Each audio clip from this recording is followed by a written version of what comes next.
같이 일어나셔서 성령 찬미 부르시겠습니다.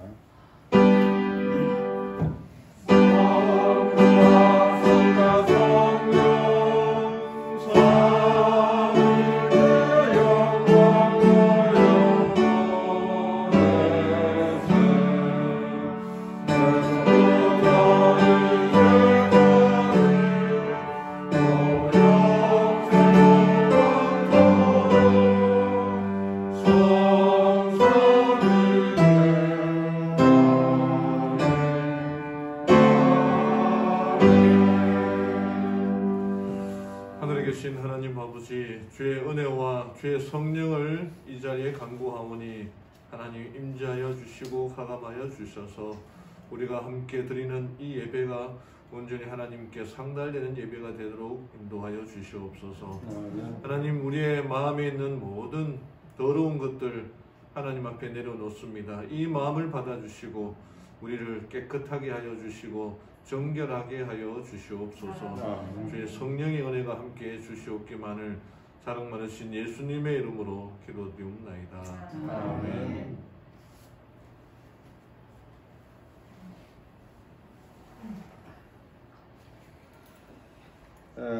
새찬미 27장을 부르시겠습니다.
하늘에 계신 감사하신 하나님 아버지, 안식날 주님 전에 나와서 건강한 모습으로 함께 예배드릴 수 있게 해주셔서 감사합니다.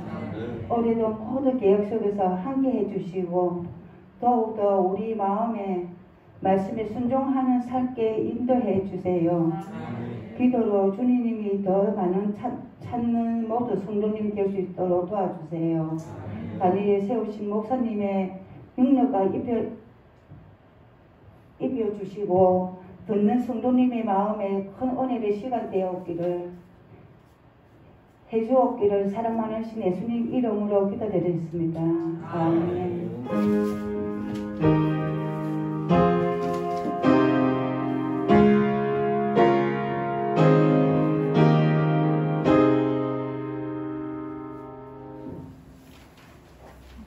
같이 일어나셔서 헌금봉헌 드리겠습니다.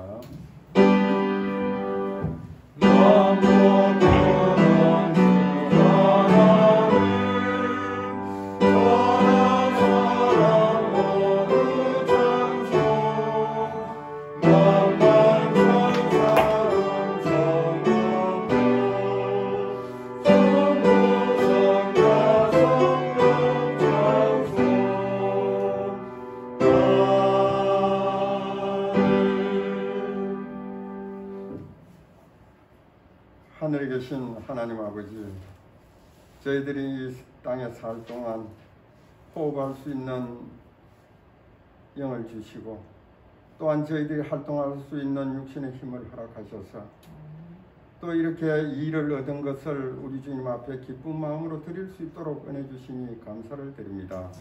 이 시간 열의 하나를 구별하여 드리신 분들과 또 여러 가지 제목으로 드린 이 모든 감사 헌금을 주님 기뻐 받아 주시고 그들의 마음을 위로하여 주시며 그 온 가업에 주님의 축복이 함께하여 주옵소서. 드린 이 헌금이 정말 주의 복음을 듣지 못한 곳에 나아가서 큰 영혼들, 많은 영혼들을 구원할 수 있는 큰 자금이 될 수 있도록 이 헌금에도 축복하여 주시고 모든 가정에도 주님 복을 허락하여 주옵소서. 예수님의 이름으로 기도드리옵나이다. 아멘.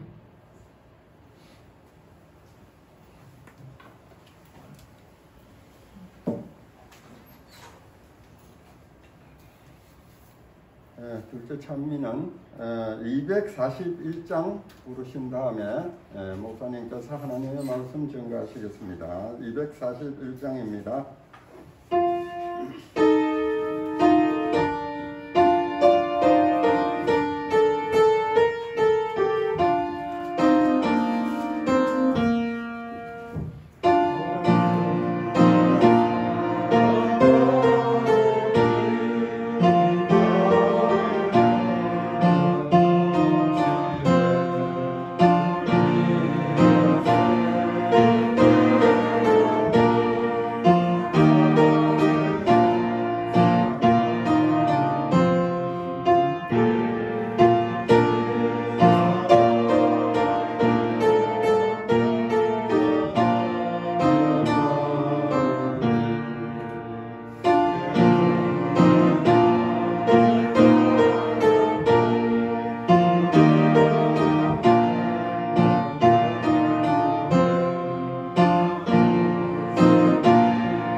안녕하십니까. 네, 하나님의 은혜와 축복이 함께하는 이 안식일 성도님들의 가정에 우리 함께한 모든 분들에게 주의 은혜가 임하게 되기를 바랍니다. 하나님의 말씀 마가복음 14장 32절부터 42절까지의 말씀을 보겠습니다. 마가복음 14장 32절부터 42절까지.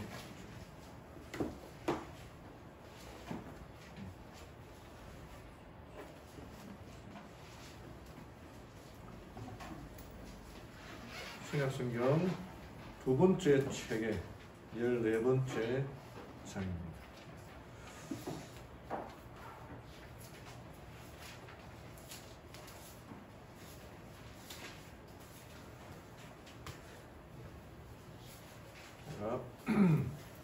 킹 제임스 버전으로 말씀을 낭독하겠습니다.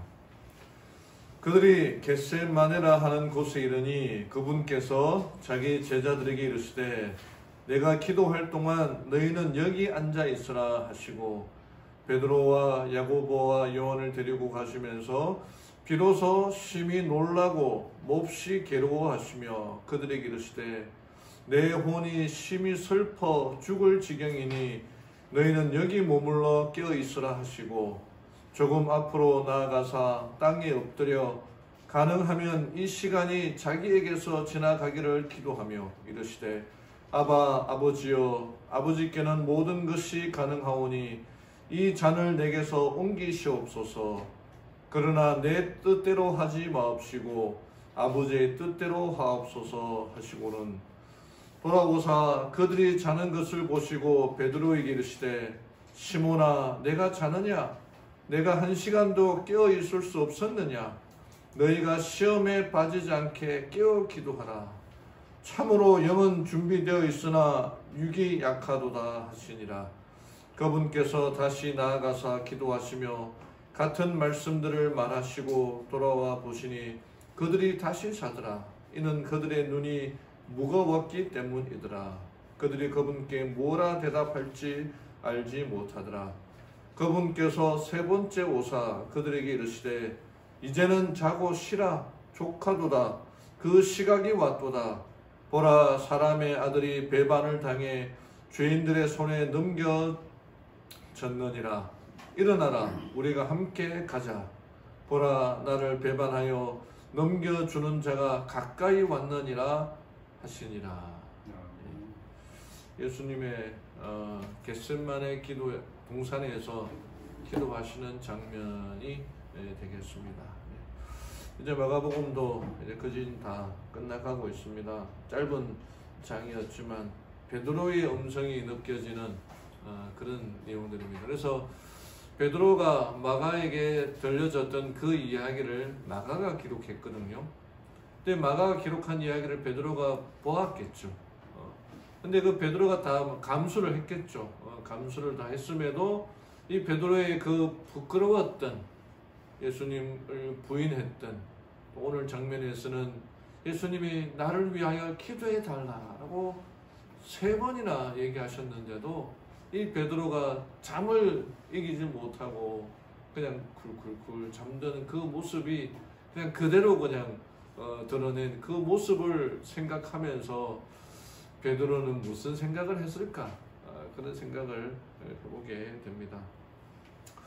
이제 예수님의 마지막 순환주간이라 기독교계에서는 순환주간이라 불리거든요. 그 마지막 일주일 첫째 날 예루살렘 입성하시고 예루살렘을 보고 우시고 또 둘째 날 성전을 정결하시고 무화과 나무를 저주하고 화요일날은 변론과 비유로 또 종말에 관하여 설교하시고 수요일에는 향유 옥합을 깨트려 예수의 발 아래 부었던 마리아의 이야기, 그 모습에 또 욱했던 가룟 유다를 책망하심으로 가룟 유다가 또 배신하기로 결심하고 나갔던 이야기.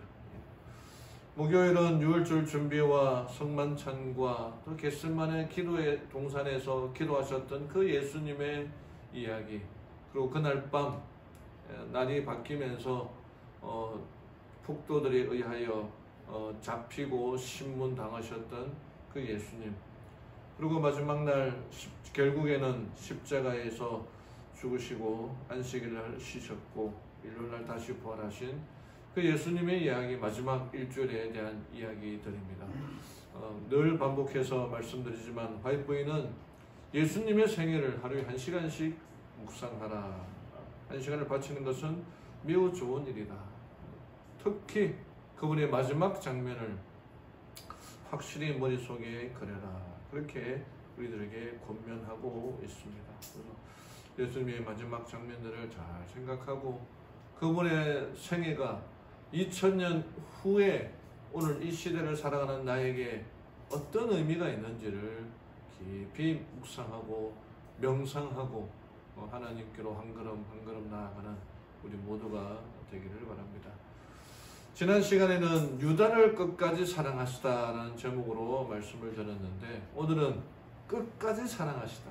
누구를 끝까지 사랑하셨는가? 함께 살펴보기를 원합니다.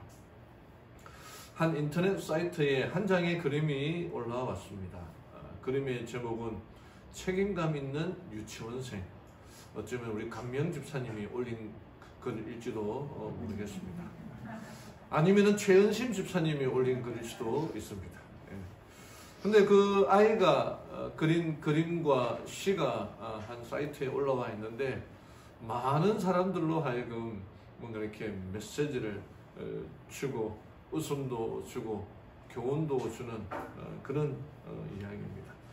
그 아이가 쓴 그 시의 제목은 사랑한다고 말했거든 이라는 제목이며 아주 짧은 시입니다. 그리고 그림도 멋지게 그렸는데 이렇게 기록하고 있어요. 난 할 수 없이 작은 토끼반 선생님하고 결혼해야 돼. 왜냐하면 선생님한테 내가 사랑한다고 말했거든. 그래서 이 그림을 그렸는데 밑에다가 이제 면사포를 입은 그 신부의 그림과 그다음에 멋지게 이 예복을 입은 신랑의 모습을 딱 그려 놓았습니다. 사람들이 이 이야기에 아름답게 반응하는 이유는 유치원생이지만 자기가 한 말에 대한 책임감을 가지고 있었다는 것입니다. 내가 그 작은 토끼반 선생님한테 사랑한다고 말했기 때문에 그의 선생님의 일생을 책임져야 된다고 하는 그런 감동을 받은 거죠. 그래서 이 사진을 본 소위 말하는 네티즌들이 댓글을 이렇게 달았습니다. 책임감 강한 유치원생 정말 대단해요. 또 다른 사람은 글을 달아는 아마 여자분인 것 같아요. 내가 일찍 너 같은 남자만 만났더라면. 또는 토끼만 선생님 그녀의 얼굴이 궁금해요. 이렇게 고백하면 결혼해야 하나요? 이렇게 기성세대에 고백해도 결혼 안 해도 된다는 이런 글을 올렸습니다. 이 한 장의 사진이 이 기성세대들 우리들에게 정말 중요한 사랑의 중요한 의미와 책임감에 대하여 제시해주는 좋은 기회가 되었다고 생각합니다. 사랑하면은 예수님의 이야기를 빼놓을 수가 없을 것 같아요. 예수님은 제자들에게 끝까지 사랑하신다 라고 말씀하셨거든요. 제자들이 다 부인하고 배신하고 도망갔지만 예수님은 끝까지 사랑하신 그 예수님의 사랑이 있기에 우리가 이 자리에 있는 것 아니겠습니까? 예수님께서는 이제 다락방에서 제자들과 함께 마지막 성찬 예식, 제자들은 몰랐죠. 그게 마지막인지 마지막 유월절인지는 몰랐죠. 제자들과 함께 그들의 발을 씻겨주시고 포도즙을 마시고 떡을 나눠 먹고 그러고는 이제 늘 하던 습관대로 겟세마네로 가서 기도하러 가셨습니다. 그게 예수님의 습관이었습니다.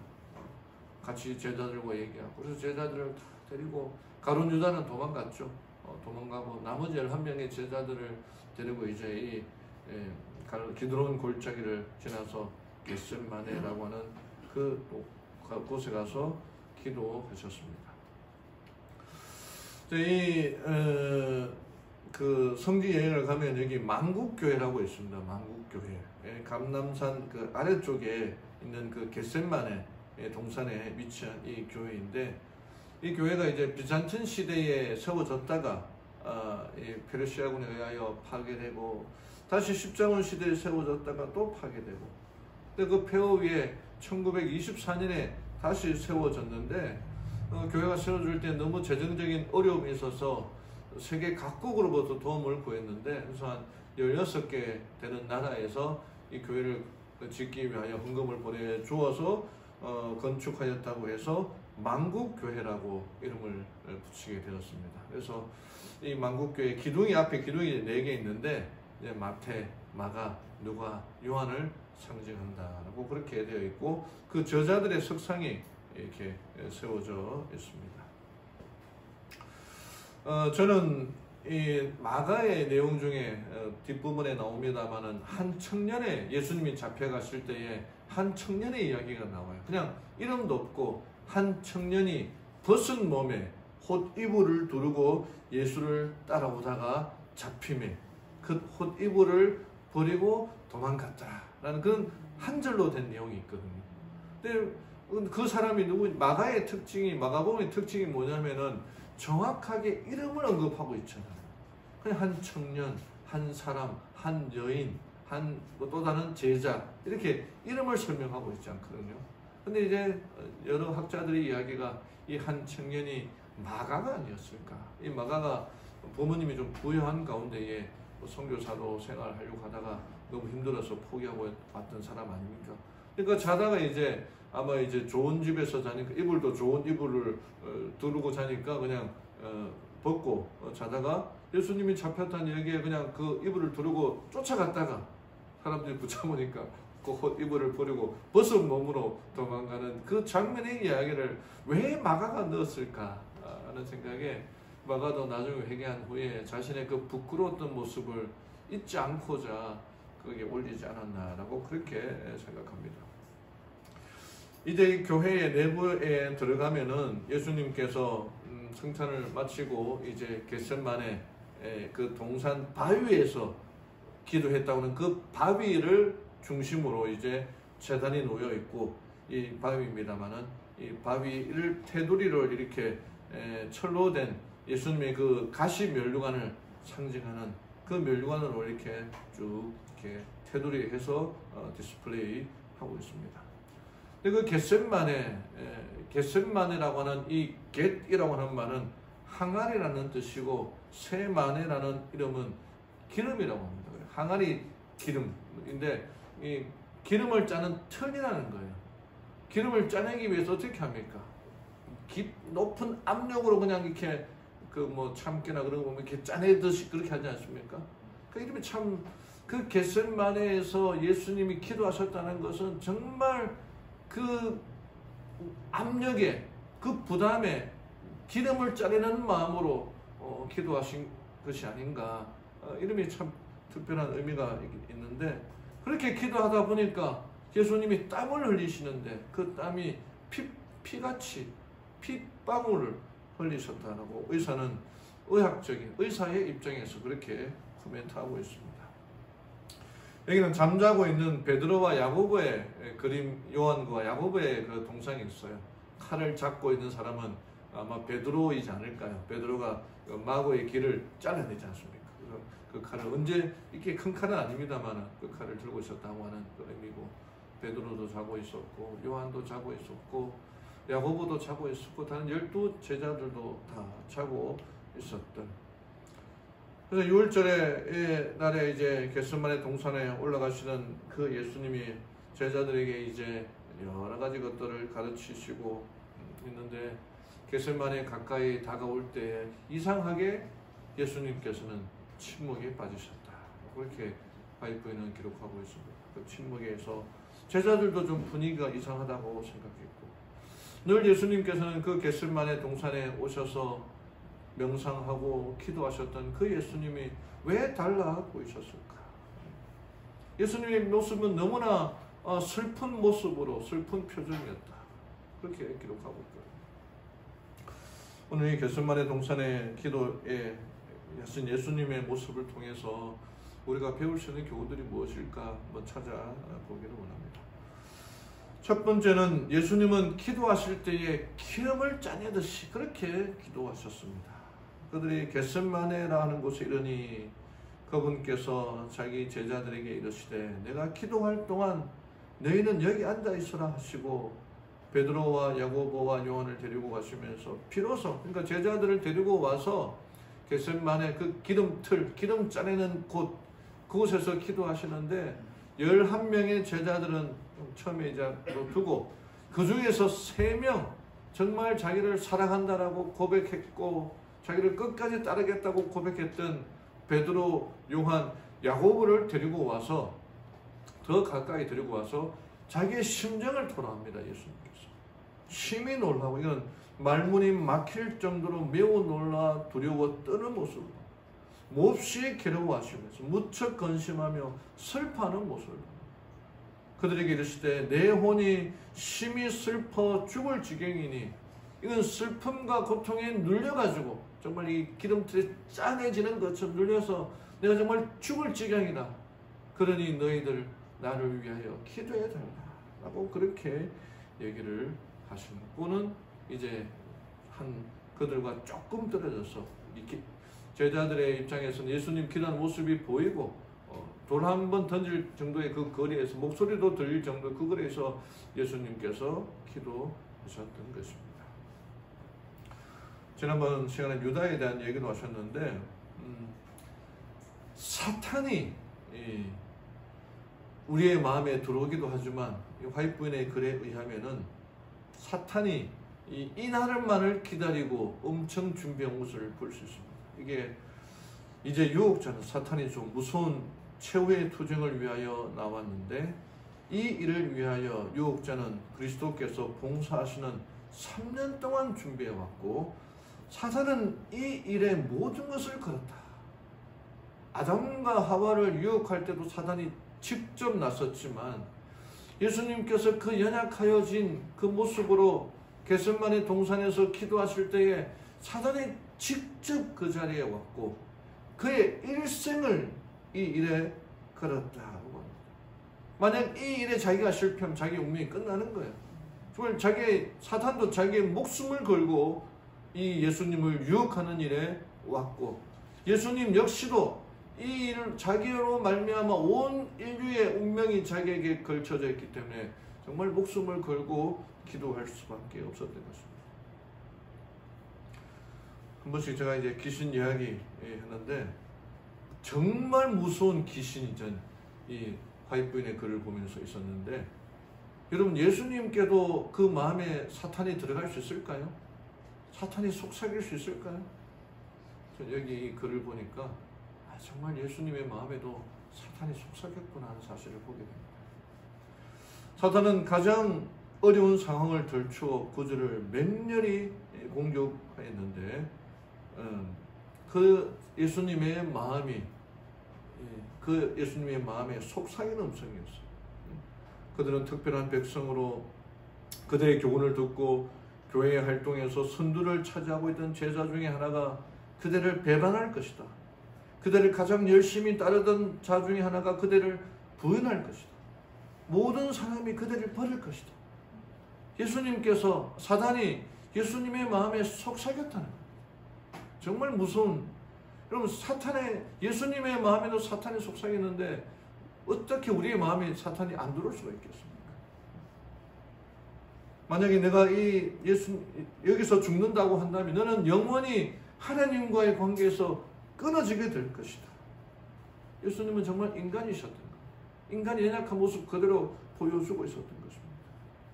이러한 생각들이 예수의 마음에 속삭입니다. 예수의 영이 되고 속삭입니다. 예수의 마음에도 역사하려고 사단이 몸부림치면서 그분의 마음에 얘기하고 있는 것입니다. 이게 오래전에 신경 목사님이 강의하다가 그분이 이제 기도하다가 딴 생각이 들 때가 있다라고 그렇게 얘기하시더라고요.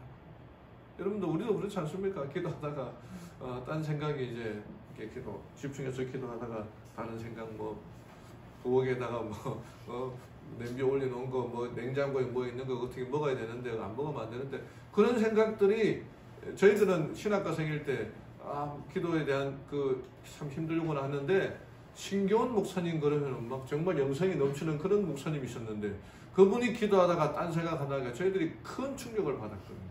어떻게 신목사님 같은 분이 기도하다가 딴 생각을 할 수 있지? 근데 그러면서 이 오만교 목사님이 말씀하시기를 랍비들은 기도할 때에 이렇게 체조를 하면서 기도한다고 그러더라고요. 이렇게 그분이 이제 랍비들 기도 모습을 보는데 왜 그렇게 기도하느냐 물었더니 기도에 집중하기 위하여 그렇게 기도한다. 예수님도 겟세마네에서 기도하시는데 그 사탄의 음성이 들어왔다는 것입니다. 예수님 이렇게 말합니다. 그리스도의 온 영혼은 그 생각을 몹시 싫어했다. 사단이 예수님의 생각을 불어넣으니까 예수님이 그 생각을 몹시 싫어했다. 어떻게 했느냐? 고통 중에 마치 그분은 하나님에게서 더 멀리 떨어지지 않으시려는 것처럼 차디찬 땅바닥에 엎드렸다. 엎드리셨다. 정말 뭐 무릎 꿇고 기도한 게 아니라 그냥 그 땅바닥에 붙어 있으려고, 예수님께 하나님께 더 가까이 붙어 있으려고 그렇게 기도했다는 거죠. 예수님의 기도하는 겟세마네, 기름을 짜내듯 그 기름틀에서 기름을 짜내듯 그렇게 기도하신 분이 예수님이십니다. 우리도 우리의 마음에 사탄이 들어올 때가 있죠. 어떻게 해야 되겠습니까? 예수님의 본을 따라서 기도해야 됩니다. 한 번씩 제가 이 스크루테이프의 편지라고 하는 이 책을 좀 소개해 드리는데, 이 책이 언제 나왔냐면은 1942년도에 나왔어요. 근데 지금까지 그 내용들이 읽혀지고 있고, 제가 그 밀리라고 하는 그 PDF로 보는 그 프로그램이 있거든요. 그 책을 보는, 거기에도 이 책이 올라져 있습니다. 전자책으로도 올라져 있다는 거죠. 그 길지도 않습니다. 이렇게 이런 31통의 편지인데, 뭐 이렇게 그냥 원우드라고 하는 사탄이 자기의 조카에게, 스크루테이프라고 하는 사탄이 원우드라고 하는 자기의 조카에게 보내는 11통의 편지예요. 그러니까 사탄의 입장에서 쓴 책인데, 우리가 읽어볼 때는 정말 의미 있는 그런 내용들입니다. 그 중에 하나가 이 사탄이 이 사람들의 생각을 조종하는, 거기에는 책에는 생각 조종술이라고 나와 있지 않습니다만은 생각을 조종하는 그 이야기들을 기록하고 있는데, 끊임없이 사탄이 그의 마음에 들어와서 그 사람으로 하여금 마음을 바뀌게 하고 생각을 바뀌게 하고 다른 일로 가라고 하는 그 이야기들을 속삭이는 그 모습들이 나옵니다. 그 첫 번째 편지에 나오는 이야기가 이런 건데, 제가 좀 잠깐 이제 각색을 좀 했는데, 한 영국의 어떤 신사가 일주일에 한 번씩 도서관에 가서 책을 읽는 습관이 있었습니다. 하루는 이제 책을 읽는데 종교 서적이 눈에 들어왔어요. 그래서 그 신사의 마음에 호기심이 생겼습니다. 하나님이 정말 계실까? 존재할까? 그 하나님은 나와 어떤 관계가 있을까? 그런 생각이 이제 들기 시작해요. 근데 그럴 때에 사탄이 그의 마음에 들어와서 참 좋은 관심을 가졌군. 하지만 곧 점심시간인데 점심 먹고 생각해도 되지 않을까? 그렇게 속삭이는 거예요. 그러니까 신사가 생각하기에 이제 밥 먹을 때가 되었구나. 이런 골치 아픈 분들은 밥 먹고 나서 생각해야겠다 하고 마음의 소리에 맞장구를 치고는 밥 먹으러 갔습니다. 근데 점심을 먹는데 또다시 하나님에 대해서, 그분의 존재에 대해서, 그분에 대해서 생각이 떠올랐습니다. 그럴 때 또 사탄이 그의 마음에 속삭이는 거예요. 밥 먹는데 소화 안 되게 뭘 그렇게 꼴똘히 생각해. 우선 밥이나 먹고 생각하지. 그렇게 속삭이는 거예요. 그래서 밥이나 먹고 생각하자고 밥을 다 먹고 난 다음에 하나님이라는 분이 어떤 분일까 하고 생각하려고 하는데 또 사탄이 방해를 하는 거예요. 그런 생각은 한가할 때 해도 되잖아. 오늘은 집에 가서 할 일이 많으니 다른 날 생각하면 되잖아. 그렇게 해서 이 신사는 그날 도서관에 가서 하나님에 대하여 아무런 지식도 얻지 못한 채 집으로 가게 되었다. 그러고는 그 스크루테이프는 그 원우드에게 이렇게 얘기합니다. 물론 그 환자는, 이 책에서 환자란 말은 사탄이 관리하고 있는 사람들, 뭐 교회식으로 말하면 구도자라고 하겠죠. 우리가 구도자라 그러면은 사탄이 관리하고 있는 걸 환자라고 그렇게 합니다. 그 환자는 지금 우리 아버지 사탄의 집이죠. 사탄의 집에 안전하게 가고 있지. 다시 말하자면 하나님에 대하여 생각을 하지 못하고 사탄의 노예가 되어서 그냥 거기에 매여 있다라고 그렇게 생각하고 있다는 것입니다. 다른 버전은 뭐 이렇게 얘기하고 있습니다만은, 사탄은 집으로 돌아가고 있는 그 신사의 뒷모습을 보며 미소를 띄었다. 정말 무서운 귀신 이야기들이 줄줄줄 나오는데, 우리의 마음에 역사하는 게 성령께서도 역사하지만 사탄도 역사하는 거예요. 그럴 때에 예수님께서 기도하신 것처럼 정말 하나님의 이름을 부르고 하나님의 능력이 내 마음에 들어오도록 기도해야 된다는 것입니다. 어떤 이들은 자신이 교회를 떠나는 이유를 기분이 나쁘고 누군가와 다투었고 누군가의 신앙 때문에 회의를 느낀다고 말한다. 그러면서 그들은 자신의 영원한 영생을 값으로 지불하고 교회를 떠난다. 얼마나 어리석은 행동입니까? 교회를 떠나는 이유가 여기 있다라고 말하지만 실제로 사탄이 그의 마음에 역사하는 거예요. 그 사탄의 말을 듣고 순종하니까 교회를 떠나게 되는 것입니다. 지난 시간에 말씀드렸지만 유다의 마음에 들어간 마귀도 마찬가지였습니다. 그 유다의 마음에 들어간 그 마귀가 유다로 하여금 다른 생각들을, 예수님의 그 역사하시는 그 음성을 거절하고 사탄의 마음을 들음으로 말미암아 그의 운명이 그냥 비참하게 끝나지 않게 되었습니다. 사랑하는 성도 여러분, 하나님의 이름을 부르고 예수님의 이름을 부르고 그분의 우리의 마음의 역사하도록 기도하면서 살아가게 되기를 바랍니다. 예수님은 정말 우리를 위하여 본을 보여주신, 우리를 위하여 끝까지 사랑하시는 그 본을 보여주신 분임을 알고 하나님의 이름을 부르고 예수의 능력을 소유하며 살아가는 우리 모두가 되기를 간절히 바랍니다. 두 번째로 우리들에게 가르쳐 주는 것은 합심하여 기도하라고 하는 것입니다. 예수님께서는 기도하실 때에 그 제자들에게, 정말 사랑하는 수제자 베드로, 야고보, 요한에게 나를 위해서 좀 기도해 달라고 그렇게 말합니다. 그들에게 이르시되 내 혼이 심히 슬퍼 죽을 지경이니 너희는 여기 머물러 깨어있으라 하시고 37절에 돌아오사 그들이 자는 것을 보시고 베드로에게 이르시되 시몬아 내가 자느냐? 내가 1시간도 깨어 있을 수 없었느냐? 너희가 시험에 빠지지 않게 깨어 기도하라. 참으로 영은 준비되어 있으나 육이 약하도다 하시니 40절 돌아와 보시니 그들이 다시 자더라. 여러분, 우리가 생각하기에 예수님은 슈퍼맨인데 그분을 위하여 기도할 필요가 없다라고 생각했는데 베드로와 요한과 야고보에게 뭐라고 말씀하셨냐? 너희들 나를 위해서 기도해 달라 하고 그렇게 말합니다. 화이트보이는 더 잘 설명하고 계시는데 고통 가운데 인간의 마음은 동정을 갈망한다. 이와 같은 갈망을 그리스도께서는 마음속 깊이에서부터 느끼셨다. 예수님도 인간이셨고 그들로부터 같이 기도하기를, 자기를 위해 기도하기를 원하셨다는 것입니다. 또 제자들로부터 위로의 말을 듣기를 간절하고 계시다는 거죠. 내가 기도하고 다시 제자들에 갔을 때 예수님, 우리도 예수님을 위하여 기도하고 있습니다. 그 말을 듣기를 원하셨다는 거예요. 만약 그들이 당신과 그들 자신을 위하여 기도하고 있었던 것을 보았다면 그분은 고통을 면하셨을 것이다. 정말 이 놀라운 얘기 아닙니까? 예수님은 슈퍼맨이고 하나님이신데 우리가 예수님을 위해서 기도할 필요가 뭐가 있겠느냐 이때에 했을 텐데 예수님조차도 제자들의 그 위로의 말, 격려의 말, 중보의 기도를 원하셨다는 겁니다. 그래서 우리가 보기에 믿음이 있다라고 생각하는 그 사람들을 위해서 기도해 줄 필요, 합심 기도가 필요하다는 것입니다. 여기 우리 정말 이쁜 아가씨들이 아니고 아줌마들이 이제 사진에 나와 있는데 잘 나왔죠? 카메라 찍는 사람이 잘 찍어서 그랬는데 우리가 지난주에 이순선 집사님 신방을 갔거든요.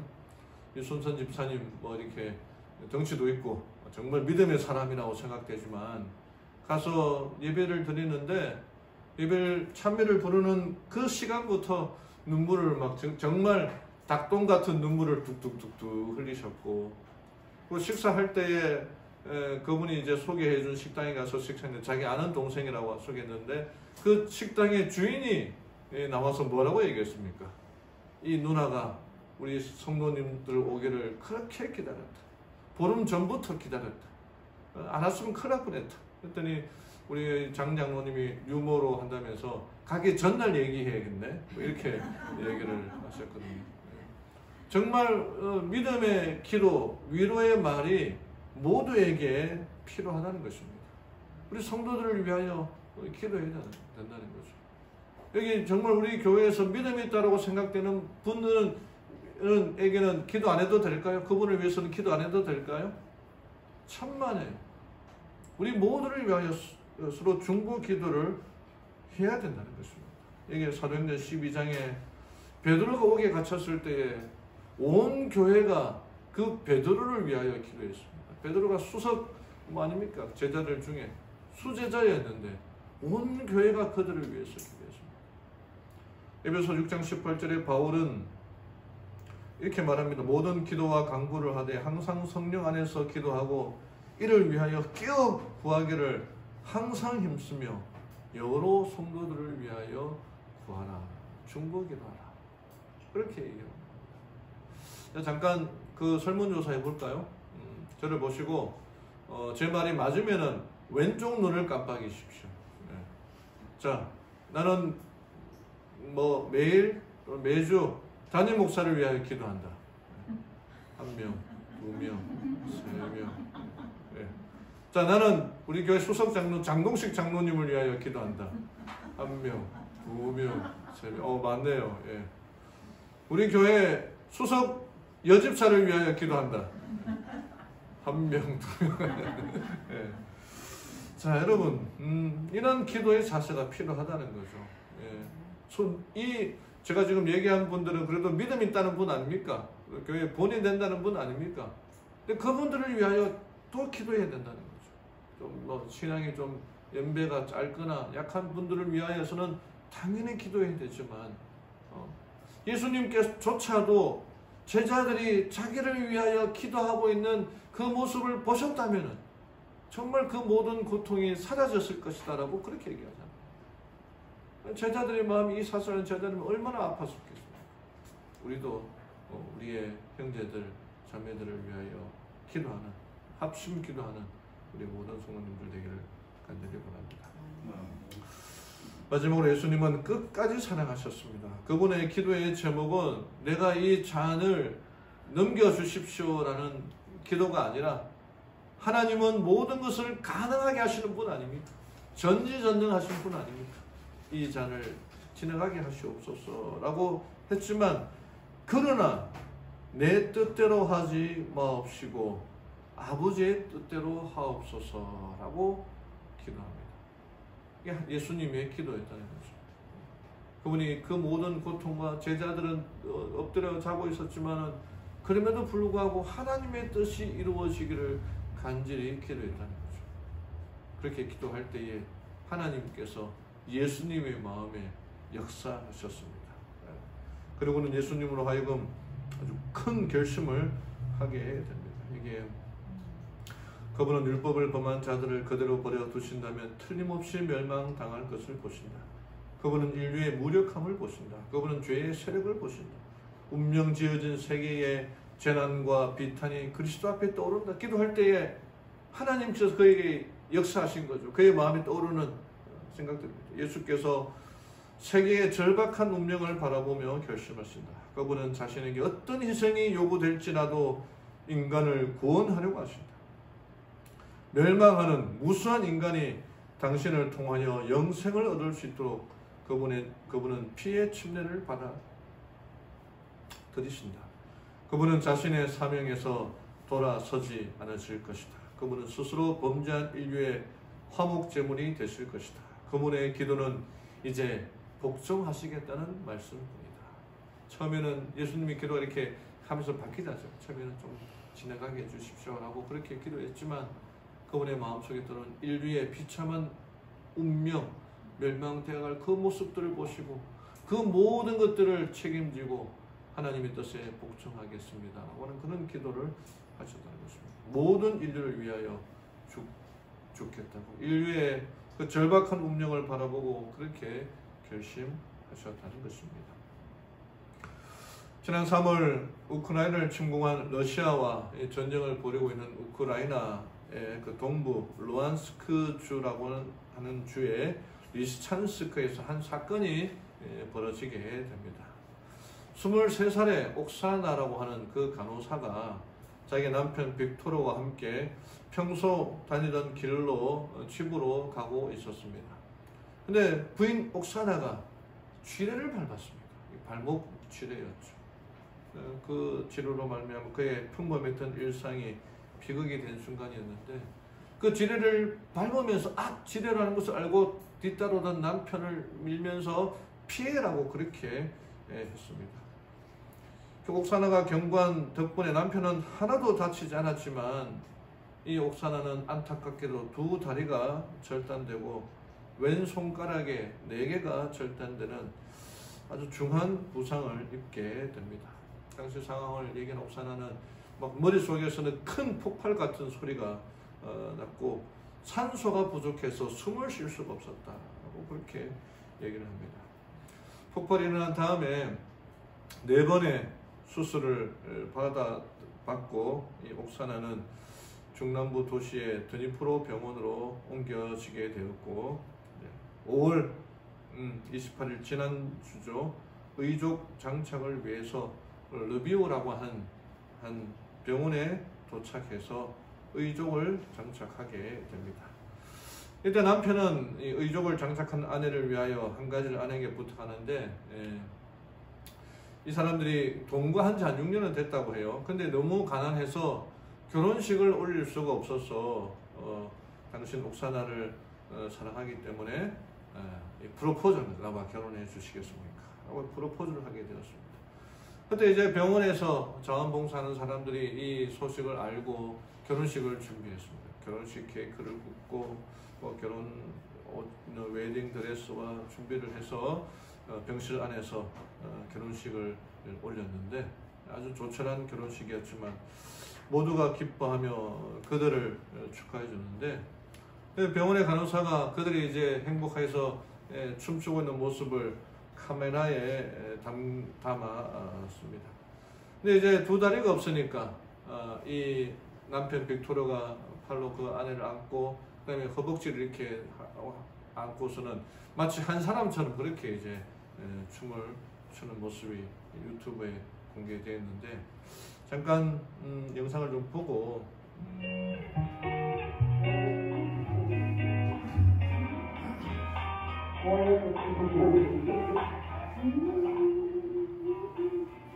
Расцветали обласки ваши.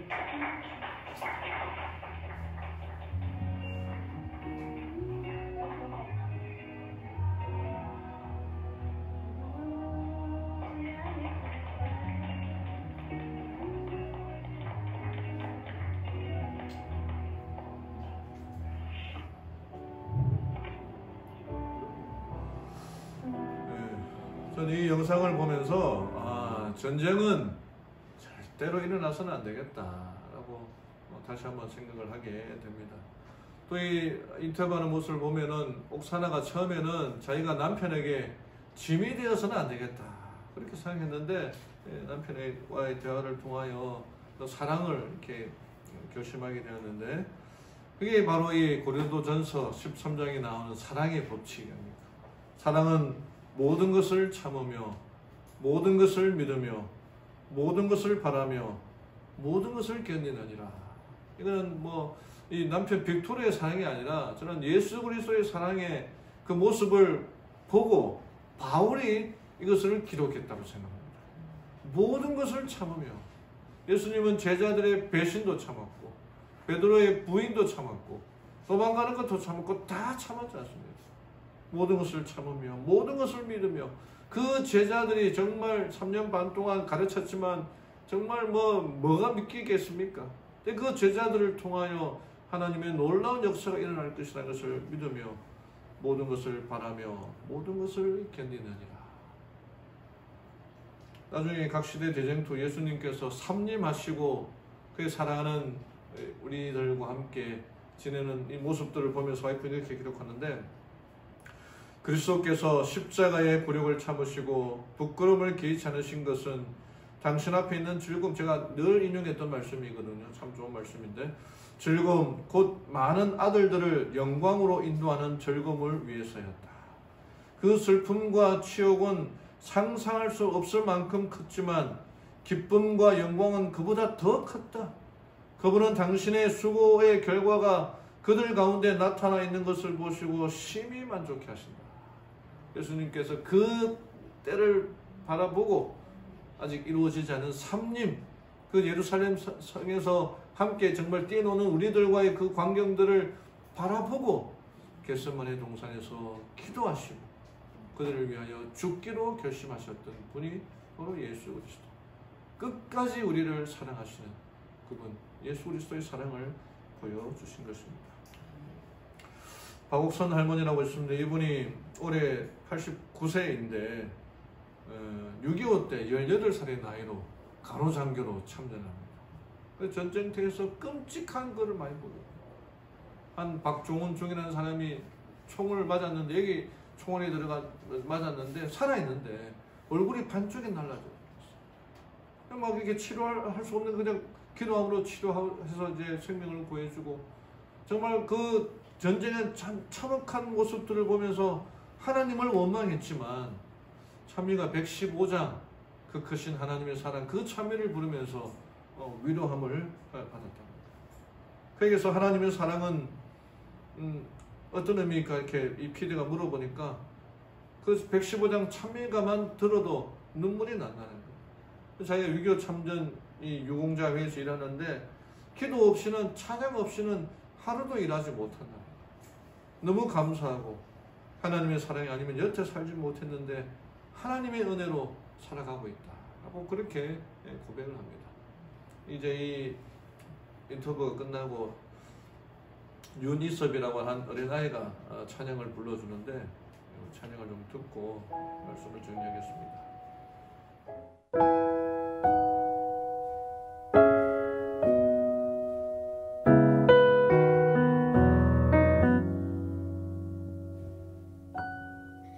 그 크신 하나님의 사랑 말로 다 형용 못하네. 저 높고 높은 별을 넘어 이 낮고 낮은 땅 위에 죄범한 영혼 구하려 그 아들 보내사 화목된 물 삼으시고 죄 용서하셨네.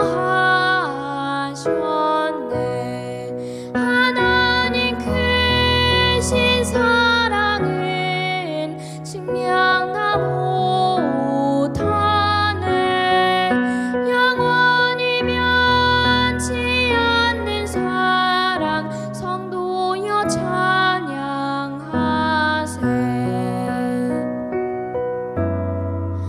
괴로운 시절 지나가고 땅 위에 영화 쇠할 때 주 믿지 않던 영혼들은 큰 소리 외쳐 울어도 주 믿는 성도들에게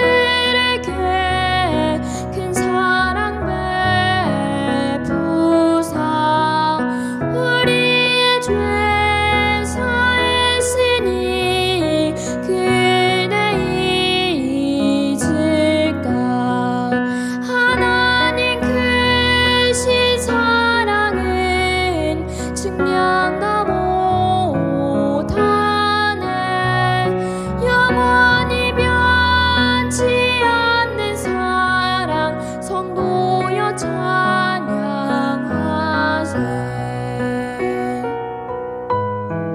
감사합니다. 고맙습니다.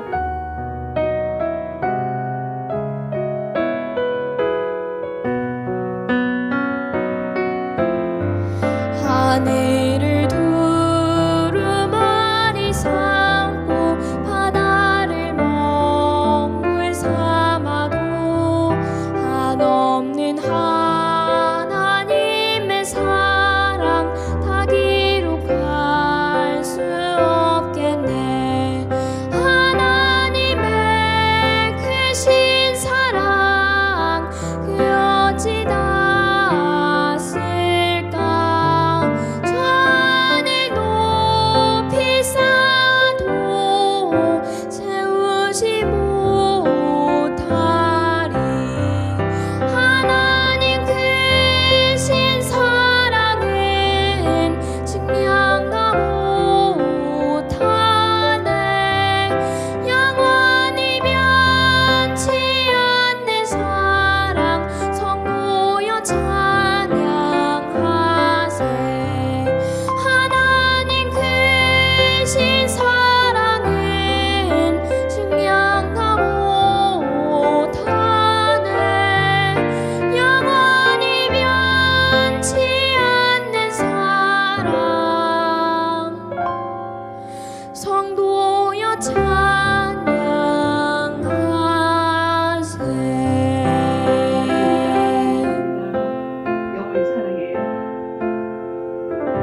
찬양은 프레드릭 레만이라는 사람이 작곡한 내용이거든요. 그 한 히브리 시에 작사를 했는데 내용들을 제가 다음에 한번 말씀드리고, 그 예수님께서 우리들을 끝까지 사랑하셨다. 겟세마네 동산에서의 기도의 모습이라 생각합니다.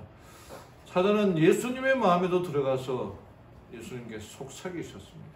예수님은 우리를 위하여 그 모든 것들을 이겨내고 정말 기름을 짜내듯이 하나님께 기도함으로 이겨내셨던 분이십니다.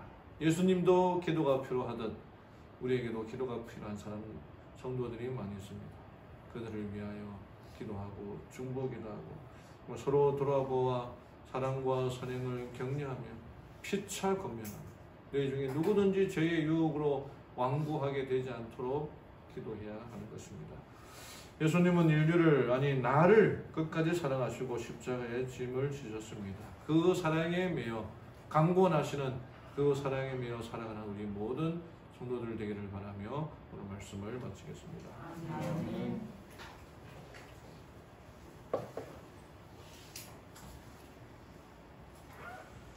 마치는 찬미 115장 찬미.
하늘에 계신 하나님 아버지, 겟세마네 동산에서 기도하시는 그 예수님의 기도와 사랑을 인하여 감사합니다. 기름을 짜내듯이 피와 땀을 짜내며 기도하셨던 그 예수님의 사랑, 우리를 위하여 죽기로 결심하고 온 인류의 죄를 짊어지고 구원하시기 위하여 결심한 그 예수님의 사랑을 인하여 감사합니다. 끊임없이 사단이 예수님의 마음에 속삭였으나 그 모든 것들을 이겨내고 승리하신 그분의 삶이 우리의 삶이 되도록 인도하여 주시옵소서. 오늘도 유다의 마음에 들어갔던 그 사단이 예수님의 마음에 속삭였던 그 사단의 음성을 듣지 말고 저항하고 주님 주시는 사랑으로 이겨내고 늘 하나님의 이름을 부르며 예수의 사랑을 마음에 두며 살아가는 죄를 되게 인도하여 주시옵소서. 온 인류를 아니 나를 위하여 돌아가신 그 하나님의 사랑을 인하여 감사합니다. 예수 그리스도의 십자가의 생을 인하여 감사합니다. 그 사랑을 잊지 않고 또 그 사랑을 전하며 살아가는 우리 모두가 되도록 인도하여 주시옵소서. 이제는 예수 그리스도의 사랑과 하나님의 은혜와 성령의 교통하심이 함께한 모든 무리들에게 영원까지 임재하기를 사랑 많으신 예수님의 이름으로 간절히 기도드리옵나이다. 아멘.